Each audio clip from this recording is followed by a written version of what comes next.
பல ஆயிரம் கோடிக்கு அதிபதியா வந்துகிட்டு இருக்கான். அவனுக்கு எதுக்கு நான் கேக்குறேன்? சாமியாரு காய் வேஸ்ட் கட்டிட்டு தர்றவனுக்கு எதுக்கு பல ஆயிரம் கோடி?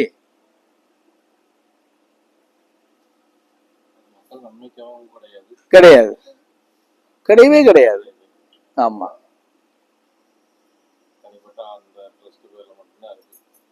ஏதோ ஒரு பேர்ல வச்சுக்கிட்டு குமிச்சு வச்சுக்கிட்டு ஆட்டம் போட்டுக்கிட்டு அதிகாரத்தை கைப்பற்றிடணும் சுத்தி எடுத்துடுறாங்க.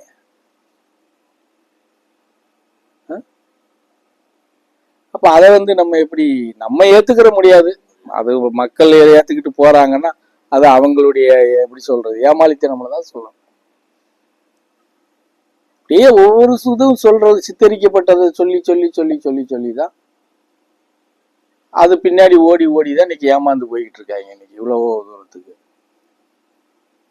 அப்போ இப்ப சராசரி மக்கள் ஒரு சாமி கோயில் கும்பிடுறான், கொட்டடிச்சவனே சாமி ஆடுது திங்கு திங்குன்னு.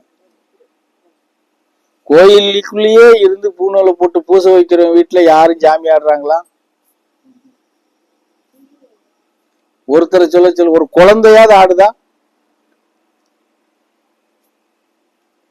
ஆடாத குடும்பத்துல அவங்க நல்ல நெய்ஞ்சோறு தான் சாப்பிட்டுக்கிட்டு இருக்காங்க. ஆனா திங்கு திங்குன்னு ஆடுறது கூட கஞ்சிக்கலாம தானே இருக்கும். மாரியம்மா வந்துருது, காளியம்மா வந்துருது, கடப்பாறை சாமி வந்துருது, அருவா சாமி வந்துருது, இங்கமத்தரம். ஆனா எல்லா நேரத்திலையும் பூஜை பண்ணிக்கிட்டு ஏமாத்திட்டு அவன் ஏமாத்துறானா இல்லையோ உங்களை நம்ப வைக்கிறான்ல, அவங்க வீட்டுல ஏன் யாரும் ஆட மாட்டேங்காங்க?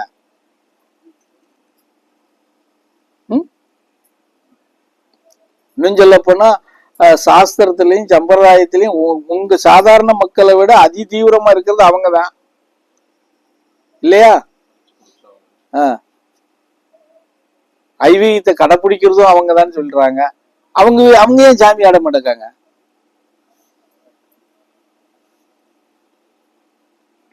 சொல்லுங்க பாப்போம். இப்ப சித்தரிக்கப்பட்ட விஷயத்த இவங்க அது ஒரு எப்படி சொல்றது, நம்ம என்ன சொல்லுவோம்னா அதெல்லாம் ஒரு மனப்பிரமைன்னு தான் சொல்லுவோம்.